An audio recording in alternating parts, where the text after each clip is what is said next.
بسم الله الرحمن الرحيم waxaan maanta jeclahay insha Allah inaan ka hadlo arrin muhiim ah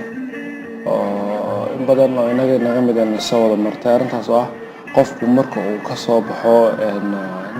secondary-ga ee uu gelayo jaamacadda waa marxalad kamid ah marxaladda ugu adag ee dhalinyarnimada markaan leeyahay dhalinyarnimada waxaan ka wadaa inta badan jaamacad secondary waxa ka soo baxo jaamacad gala waa arday dhalinyar ah waqti xaadirkan laakiin mushkiladda maanta jirta waxa weeyaan ardaygii looma soo diyaar gareyn inuu jaamacad geli karo mushkiladdaasoo jirta awgeed maxaa la yidhaahdaa waxaanu ka hadli doonaa haddaba warbixin yaro kooban saynaan gudagelin sanad kasta waxaa dugsiyada sare ee dalka ka soo baxay arday aada u fara badan ardaydaas badankoodu ma yaqaanaan waxay gelayaan iyo waxay baranayaan toona haddaan tusaale fiican na siiyo sanadadii 2008 2010 waxaa jirtay dadku waxay geli jireen faculty ama kulliyad kaliya sida ICT-ga ama business-ka marka taasina mashaakil bay leedahay waana tiirar ka mid ah tiirarka camal la'aanta marka kumanaan arday ah ay wada galaan kulliyad kaliya oo aanay maxaa la yiraahdaa eegin suuqi ee aanay eegin inuu ardaygu ku fiican yahay maadadii iyo in kale dhibaatadeeda ayaduna badan marka sanadkii haddaan eegno warbixintan ay samaysay dowladda Somaliland sanadadii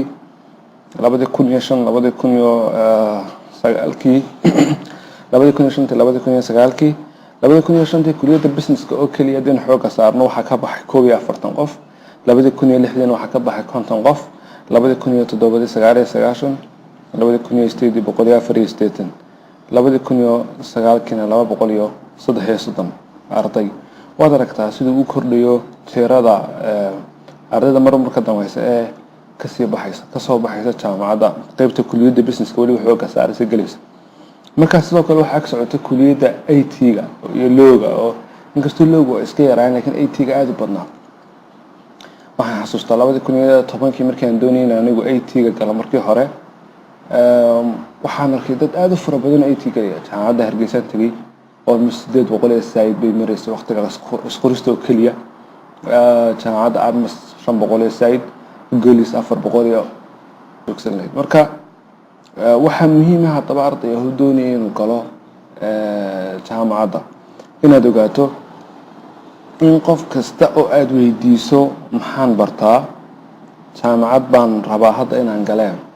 uu tilmaami doono jaamacadda uu jecel yahay ama waxaan u jeedaa faculty-ga uu jecel yahay kaliya inuu ku tilmaami doono haddaba waxa kala ogaataa inaad maanta haysato fursad qaali ah 100% inagu Soomaali baynu nahay dad fuqaraa baynu isaga badanahay ma wada awoodno inaynu sanad inta jaamacadda ku jirto faculty-gaas ay dhigan iyo business-ka waxaan ogaadeen inaan business-ka ku fiicnay waalido weeyde igeeya faculty kale dhibaato ay ku noqonaysaa waalidka waxa kala ogaataa inaanad waxba ku soo kordhin karin hadaad si wado maxaa la yiraahdaa faculty ama kulliyad aanad jeclayn faculty ama kulliyad aanad jeclayn dad ku soo jirto waxba kuma soo kordhin karto taasina mashaakil jira waalidka iyo asxaabta dadka ku jeceshahay ku adeecin in ka leexiyaan wixii aad jeceshahay inaad barato salaam shay baad jeceshahay shayga jeceshahay go'aan baad ku qaadatay waad ku fiican tahay waad soo qiimeysay in iyo ka leexiyaan ku raan may engineering baad ku fiican tahay adigoo doonaya inaad gasho medicine ama wax la mid ah ka hawjoojin ha ku adeecin haddaba haddaan u galo talooyinka muhiimka ah ee doonaya inaan siiyo ardayda waqtigaas ardayda doonaysa inay ardayda hadda dhamaysay secondary-da doonaysa inay jaamacadaha galaan waxaan siinayaa 3 talo oo muhiim u ah kow waxaad doonaysaa inaad barato waa inaad jeclaato haddii aanad jeclaanin waxaad doonaysaa inaad barato waa mashaakil kale iyaduna oo wixii aadaanad jeclayn baran ka dhimaysid waxna ka soo saari maysid waxaad kaliya ku dadaalaysaa course-ka inaad keento A ama B خلاص بريكا مالين كان هذيك هدول يقولوا ما تقال دي سؤال لقى ويدي ما تقال قفوا واحد لو يقان وحج عليه إنه بارو إسلام كانوا حوق صار إسلام كانوا برتو أو علم بدن أو تان لقى في لين كبدن وكسيسية دي تاسنا حكومة من كرتنا تعيش أو كلية مركا هذا نتشعلين مش فائدة ما تريش تصنع اللي بعد كتكتونه talabaad waa inaad ka fikirtaa suuqa markaan leeyahay macnaha aan ka wadaa job marketka suuqa shaqooyinka yaala ama labor marketka saa u taqaano shaqooyin noocyo ah suuqa looga baahan yahay hadda shaqooyin noocyo ah baa looga baahan yahay markaan qalin jabiyo tusaale ahaan 2016 haddaan jaamacadda galayo waa inaan ka fikiraa 2019 haddii 3 sano tahay ama 2021 haddii ay 5 sano tahay waan idhahdaa okay 4 sano ama 5 sano ka bacdi maxaa loo baahnaanayaa suuqa waa inaad ka sii fikirtaa marka hore adiga oo dadka la tashanaya su'aalo weydiinaya laakiin ha qaadan go'aankooda la tashiga lama diidin oo ilaahay baa yidhi rasuulkiisana ku leeyahay washaawirhum bil amr arrinka kala tasho marka tasho laakiin talada adiga aad ogow oo suuqa masaajid ka fikiraysa suuqa waxaad ka fikiraysaa waxa weeye suuq waa beesha loo socdo waxaan u baranaa waa laba arrimood inaad naftaada aad wax ku intifaacdo at the same time that aad farbaris weeyaan aad cunto kula soo baxdo oo bariiska aad ku hesho marka taasina waa muhiim ogow oo baad awoodaada oo qodobka saddexaad awoodaada kartidaada maxaad ku fiican tahay maxaad ku liidataa maxaad wax ka soo kordhin kartaa waad leedahay waa inaad baadhaa dariiqooyin fara badan oo loo baadhay baa jira ay ka mid tahay inaad adigu 2 saacadood inta meel hoos fadhiisato aad geed hoos fadhiisata ama meel cidla aad tagto aad tidhaahdo okay nafta runta u sheeg maxaan ku fiicanahay intii aan secondary kusoo jiray maxaan ku fiicnaa maxaan se ku liitay maxaad hadhowto aad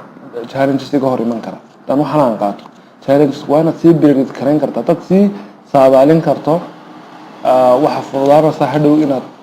u hesho xal degdega xal diyaarsan baad si meel sii dhiganaysa halkaas baad ayar ku xalinaysa hadduu ka duwanaado wax badan kama duwanaanaya xalkii haddaba waxaa dhici karta in aad wixii jecesha at the same time meel isku badan yihiin sida aan sheegay sida tusaale ahaan AT-ga oo kale dad AT jeceshahay suuqa AT-gu wuu buuxaa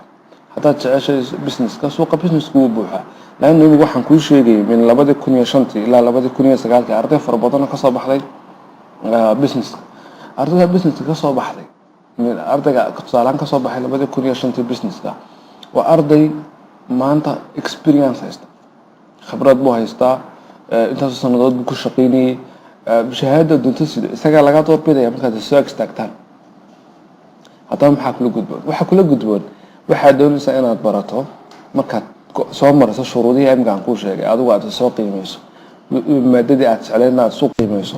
awoodaadii iyo kartidaadina aad eegto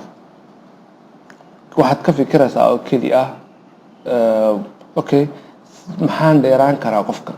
tusaale ahaan hadduu qofkani accounting ahaa uu intaasoo sano account ku shaqeynayay adoo waxaad dheeraan karta inaad packages fara badan barato package fara badan buu leeyahay accounting sida lagu yaqaan amaba software fara badan aan idhaahday software fara badan ayaa jira oo accounting ku leeyahay software-da baro at the same time ku dadaal skills-kaaga iyo xirfadaada inaad kor u qaado taasina waxay kaa saacidaysaa hadhow inaad suuqa kula tartami karto dadka intaasoo sanadood kusoo shaqeynayay laannu xirfad baad dheer tahay markaan dhahdo tusaale ahaan accountingka waxaan ka aqaanaa bistri waxaan ka aqaanaa allahuma salli calaa muxammadin software fara badan waxaan kaasa waa lagu soo istaagay laakiin qofka suuqa kusii jiray anigu halkaas software ku shaqeyn jiray adigu waxaad taqaanaa 3 ama 4 software AT-guna waa lamid adaa isbari karaa isaga uu kasii fududiyay weliba ashyaada kale ku darso oo hadda sida aan linkiga hoose ku soo raacin doono waxaa jira websites aan ka sameynay video ka kooban oo habka wax looga barto marka intaas oo dhan isu geyso insha Allah ilaahay uu kula garab gali doonaa ku dadaal in aad xooga saarto waxaad jeceshahay inaad barato ama marka labaad inaad